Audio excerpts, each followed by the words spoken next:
Matthew 22, starting verse 36. Master, which is the great commandment in the law?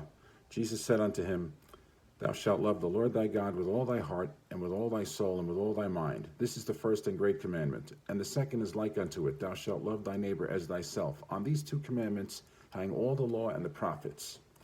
So Jesus says his two commandments he gives here. Love the Lord your God with all your heart, soul, and mind, and love your neighbor as yourself. Well, the first four of the 10 commandments show you how to love the Lord your God with all your heart and all your soul and all your mind. How do you love God? You have no other gods before him. You don't make any graven images. You don't take his name in vain, and you don't profane his Sabbath, the one command he said to remember. And how do you love your neighbor as yourself? The last 6 show you how. Don't murder, don't commit adultery, don't steal, don't lie, don't covet, and honor your parents. The 10 commandments perfectly explain how to keep those 2 commandments. Indeed, Romans 13, verse 9, For this, thou shalt not commit adultery, thou shalt not kill, thou shalt not steal, thou shalt not bear false witness, thou shalt not covet. And if there be any other commandment, it is briefly comprehended in this saying, namely, thou shalt love thy neighbor as thyself.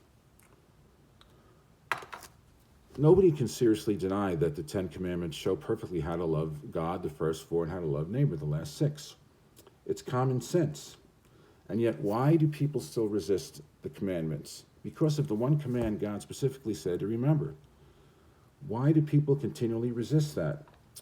When you do that, you're basically saying that God didn't get the commandment right. Because if he knew it was going to be changed, the day of worship, he would have just commanded Sunday back then.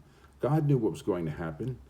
He hallowed the Sabbath day at creation. He never unhallowed it. He never said, I take back my blessing. Scripture is quite simple and quite clear if you're willing to listen to it. So for those of you willing to listen and to keep God's commandments so that you could love God and love neighbor, have a very pleasant and blessed Sabbath tonight. For the rest of you, have a peaceful weekend. Bye-bye.